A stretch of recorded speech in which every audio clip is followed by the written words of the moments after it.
Hello and Namaste. Welcome to this second week of the course.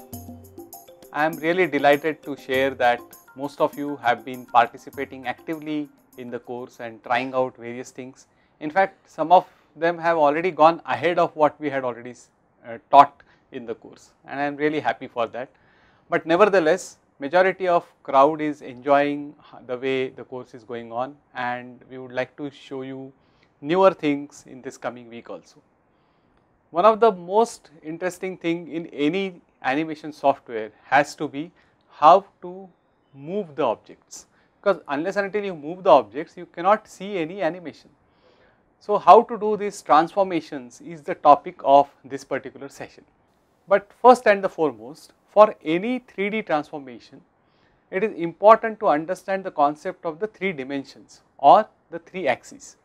Well, one of the tool is right in your hand itself. Just open up your fingers of the right hand and you will get this particular shape. Just make this shape. Assume that this is the z axis, this is the y axis, and this becomes the x axis. So whenever you look at the object, if you remember that the particular vertical part of the object is the z axis, which is your thumb, the one which is coming towards you is the y axis, and one which is parallel to you is the x axis. So keeping these 3 things in mind, if you go ahead and start observing the 3D objects with this particular idea in your mind, it will become much more simpler for you to understand the 3D structure of any model. In addition, you already have this particular pointer here at the right at the bottom of the screen, which will show you the color coding of these 3 axes. The color code is as follows: the z axis or the vertical, the thumb, remember the thumb, will always be denoted in blue. The y axis will be denoted in the green, and the x axis will be denoted in red. By the way, these color codes are universal and everybody understands this color code for the particular axis, so you can be sure about how to use them. Okay, coming back to our transformations. Whenever you have the 3D object and you have to move it in 3D space, the first and the foremost thing is to hold it and move it around. Like I said, the shortcuts in Blender are very intuitive in nature. So to hold and move, the word or the verb which can be used in common English is called grab. So Blender guys have already thought about this thing, and the shortcut for grabbing a particular object is G. So first of all, just right click on the object. You can see that the object is highlighted now because it has the yellow border. Press G on the keyboard. Once you press G, then you are ready to move it. The moment you have pressed G, you can notice that the outline color has become white, which means that this particular object is now getting transformed. So now you can move the mouse in any direction and you can see that the object is moving. Now the point is that if you want to move it in a particular direction, then you have to constrain it. How do you constrain it? Well, you have to press G along with the axis name, either x, y or z. So let me do it for you. Once you press G and press the axis name x, then you can see that line appears on the x axis of that particular object, and when you move your mouse, then the object will only move in that particular axis. Even though you try moving your mouse on the other sides, it will not allow you to go in any of the other axes. It will only go to x. Try with y.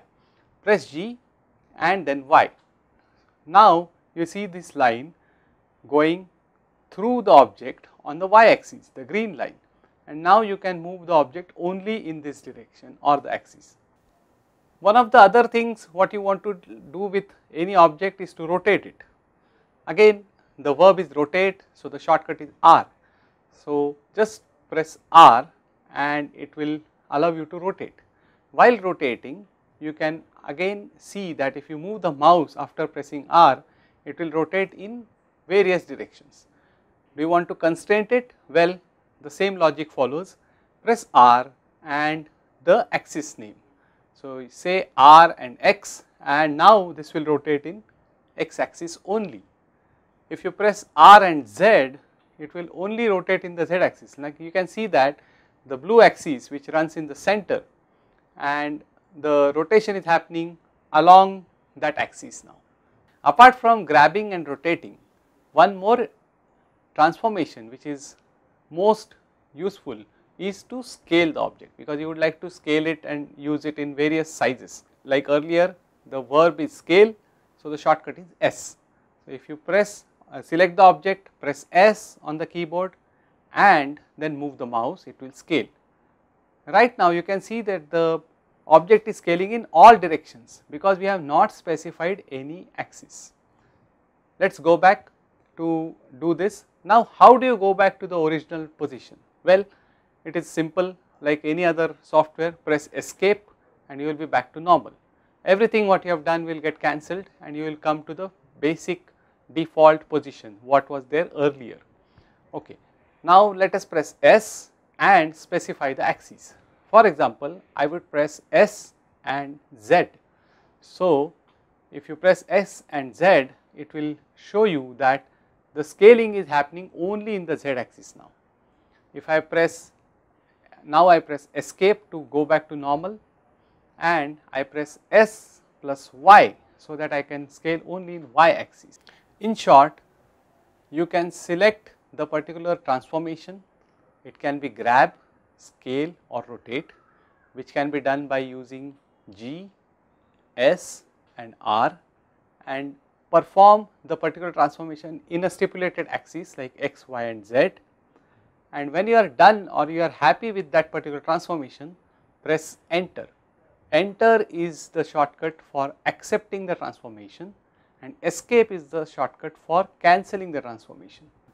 All the functions what we just saw using the keyboard can also be done using mouse. For that, here is a small manipulator window which can be used for doing these manipulations. It consists of 3 main buttons, as you can see there. These are specifically for scale, rotate and grabbing. At this point I would like to tell you that leave aside the first icon on that manipulator which has these 3 axes shown as it is, because that is something we will talk about later. Select the one which has the arrow on it. This is for grabbing the object.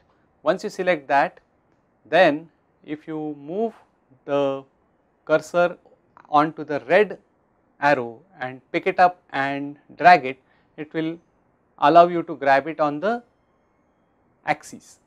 If you select another arrow and move it, then it will allow you to move it on the other separate axis. So this kind of grabbing can be done along with the axis. Let us see the second button on this. This has a curve shape on it. This shape denotes the rotation. Once you select this, the object will get a ball like image overlaid on the object itself and will have 3 colored curves on it.